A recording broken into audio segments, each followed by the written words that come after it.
Yo, yo, yo, yo. It's Tuesday. This is going to be our final show of the year. We're going to come back fresh, maybe with a slightly different format. I think we're going to do more of a news format on Tuesdays. And on Thursdays, we will do a full show. It's just gotten to the point it just takes so much preparation and editing to present a show. Uh, it's just kind of hard. Plus, I got other stuff to do, right? Uh, Tonight's show is called A Conversation with the Brothers, and this is probably going to be a more laid back show. You notice I don't have on a shirt and tie because I'm on vacation. But basically, you know, we talk about the women all the time, this, and this, and this. Uh, but I did a paper years ago, and I tried to find that paper, and I couldn't pull it up. It's been about 20 years. And it was basically about it being all our fault, brothers. And we're going to get into the details of that, but as first, as always, we are going to get into our advertisements. Tonight, we're going to start off with King Cubby Daycare, 8825 South Colfax, Chicago, Illinois. Accepting children 6 weeks to 12 years old. 773-364-49.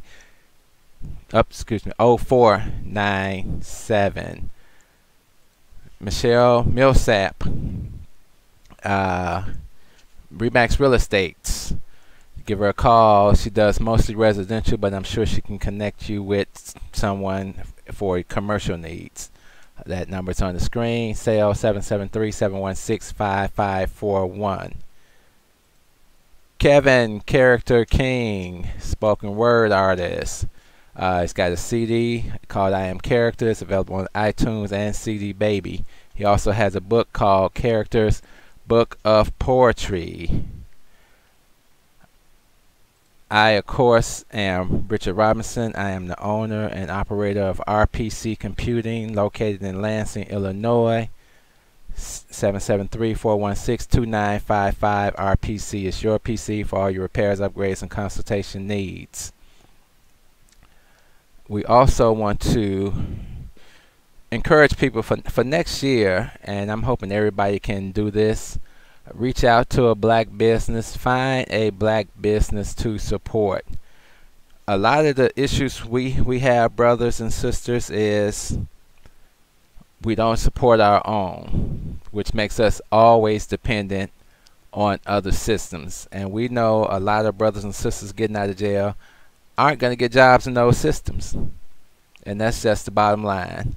So in order to help these brothers to make a change in their life, we have to support black businesses, and then maybe some of those black businesses can support our people.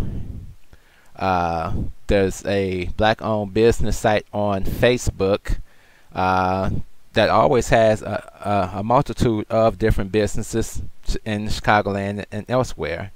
If you can't find anything there, there's also the blackmall.com, another great site out there, black businesses.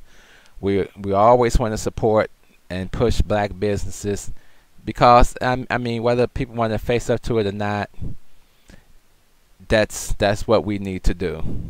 It's not hating white businesses. It's supporting black businesses and finding a starting point to uplift our people, where we aren't always dependent on the other side. As I said tonight, I really just wanted to talk to the brothers, and this show may not be long, but this is going to be long enough.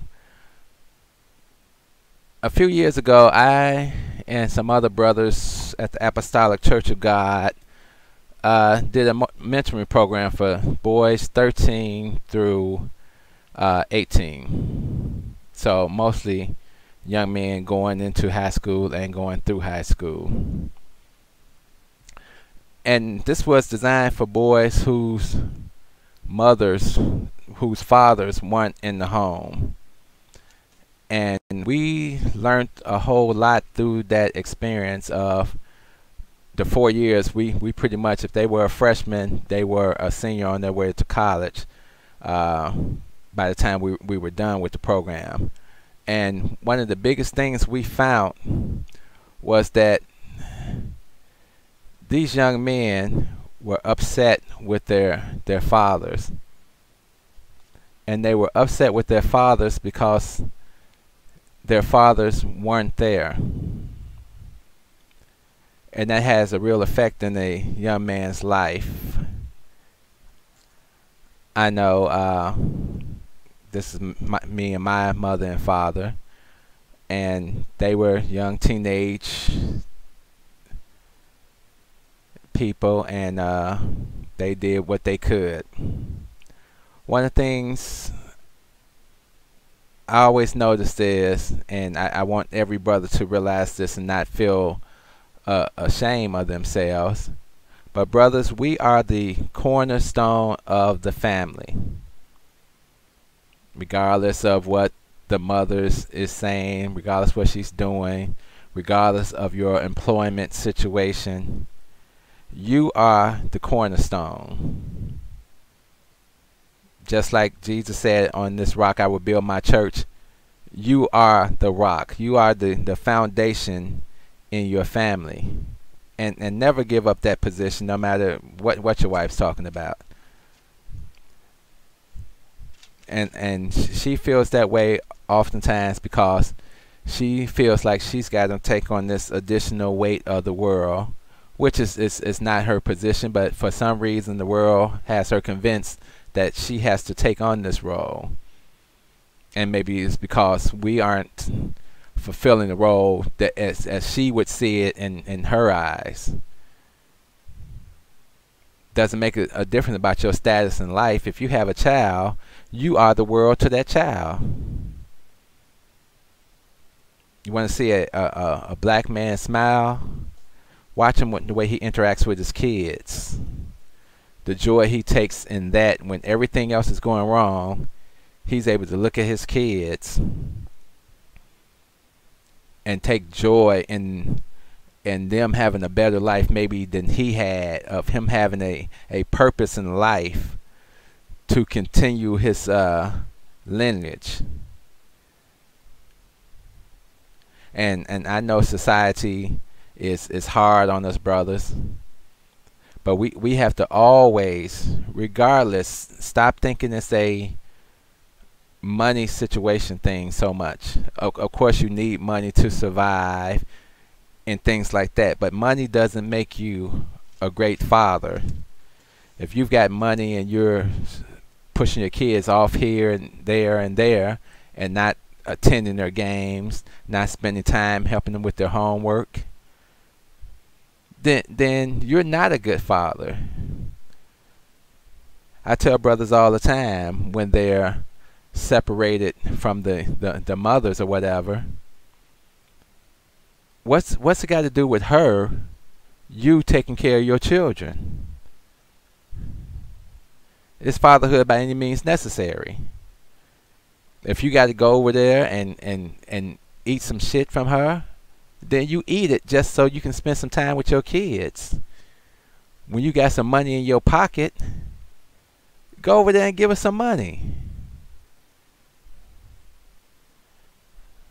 Why do we continue to make it hard on ourselves? Because realize, and this will be the theme of the show, of it's all our fault. We know the ills of society. Something's always keeping the black man down. A lot of us make bad choices growing up. You wind up in prison. You wind up on drugs. You wind up in all different types of situations. And I'm speaking from a personal situation.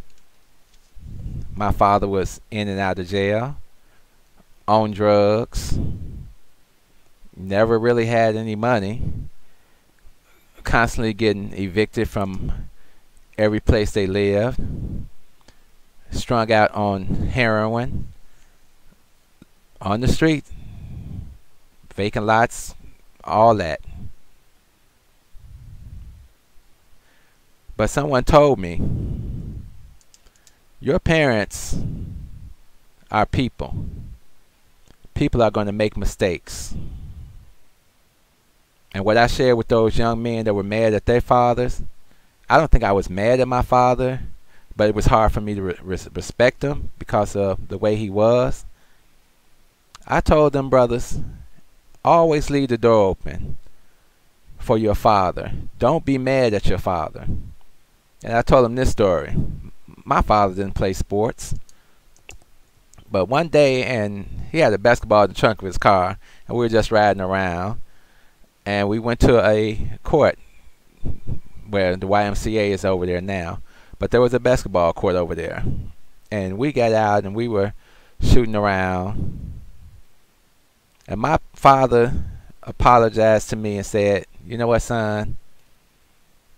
I'm sorry.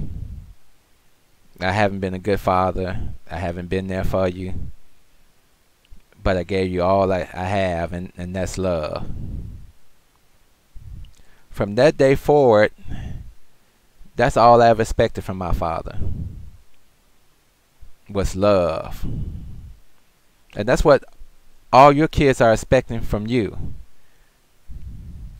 If you made some mistakes in your life and you went to prison and things like that, and you weren't there for your son, you need to find your son and say, son, I'm sorry. If you got a wife or an ex and you made her feel bad and made her feel abandoned, you need to repent and say, I'm sorry. You need to say, I'm going to stand up and be more of a man. Whatever that means for you, what it should mean is, I'm going to stay out of jail. I'm going to do my best to do something with my life where my kids can have a positive role model that they don't have to see on TV. You need to go spend some time with your kids. The beach is free. Whether you walk to the beach or get on a bike and ride to the beach. Brothers, we are failing on such a large scale, and we can't always look at the women and their attitudes and them being more so assimilated into the American culture as we see it, because they see that as the substitute for what we're not doing. I've had the privilege in my life of taking care of a lot of other people's kids, starting off with my parents' kids. And my grandmother took care of me before that. So at the age of 25, I had 8 kids in the house. I moved out of my condo, moved to the projects, back with my brothers and sisters, because it was a necessity that had to be done. They needed me to step up at the age of 25 and be a man. And we were together for about 7 years before I finally got sick and tired of the system, Department of Children and Family Services, and their obscene rules and regulations, and putting handcuffs on you and going before the judge and hearing the Charlie Brown blah blah blah, because it made no sense. When the government's got to step in and interfere in the way that you're raising your kids, that's a problem, brothers. It's an extension of the problem that was happening back in the 70s, when all the brothers were being pushed out of their homes just so the woman could get a little check. Mistake number 1 on our part. We all watch Good Times. But James Evans never got on welfare. He didn't care how broke he was, and Florida was right there with him. Different time frame. Women are not going to go for that now. You got to stand up, and somehow she's got to see you standing up, where she can at least appreciate you for who you are as a man, trying to do things for your children. And I would have to believe that most women, no matter how bad it went between you all, if you're being cordial, taking some money over, saying, hey, how you doing? Want to drop something off for the kids? If possible, can I take them somewhere on so-and-so day? Or can they stay with me for a few days? So you can have an opportunity to do your thing. There's a lot that goes into fatherhood. Malcolm X said a piece about fatherhood, and I want to share that with you real quick. Imperative that a black man who becomes a Muslim works. Right.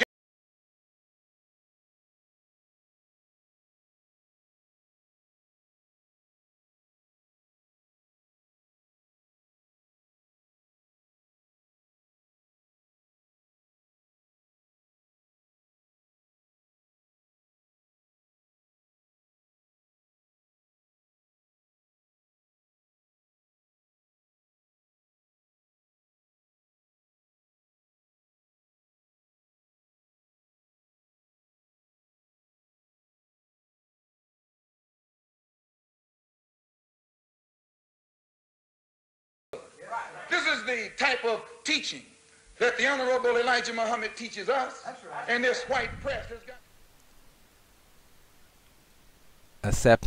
Accepting the responsibilities of manhood. It's taking care of your kids. It's taking care of your family. It's doing without so they can have.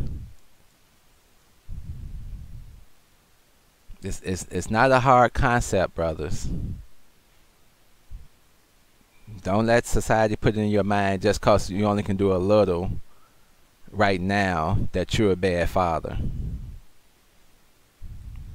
If you're not working, get up and walk them kids to school. Help them with their homework. There's so many different facets that will help you to grow in your effort to be a good father. We're going into 2016. We have to change our mindsets. The reason that there's so many boys standing on the corner selling drugs, getting into all this type of crap out here, that's our fault. That's our fault, because the fathers aren't in the home. Women can't raise men. So when this boy reaches a certain age, he's going to get up in his mother's face, talk crazy to her, and whatever. She's not going to want to get into a physical confrontation. I mean, there are some that do, but it doesn't change anything. They need male guidance in their life, someone they can talk to. That's why sports is so popular. When you're a boy without any male guidance, you're looking for male companionship. You're looking for those that you can find comfort in, or you can talk to, get some understanding about life, what's going on in your life. That was one of the reasons we did the Mercy Mentoring Program at the church. And like I say, it was a very enlightening project to see what was going on in these young brothers' house. And I went to their homes. There was an incident where a young man got killed, not in the program, but in the neighborhood. And I went and I sat with 3 of the young men in a car, and I was talking about the shooting and the killing because they needed to get it off their chest, what's going on, their fears. So they feel abandoned when the father has moved out of the neighborhood, so they feel unprotected. So when you're not there to protect your son and show him a different way, he becomes susceptible to gang life and gang activity. This becomes another one of our failures. So we can't point at the women on that. That's us as black men. 2016 is a few days away. It's a few days away. And you have to say to yourself, what am I going to do? What am I going to do now to be more in my son's life? And it doesn't make a difference if your son's grown or 2 years old. He would love to have a relationship with you. He would love to know who he is. And some of us maybe can't tell that child who he is because we don't know who we are. So the revolution starts inside here, brothers. We all have to do that self-examination. I know some things I want to do. I want to get back into reading a little more. I think I read enough, but I used to read more. I need to get my finances in a better order. I need to look at other needs of my family. It's a whole bunch of different things we need to do, and I need to be able to find a way to help others. This is all community building, from supporting black businesses to getting your house in order.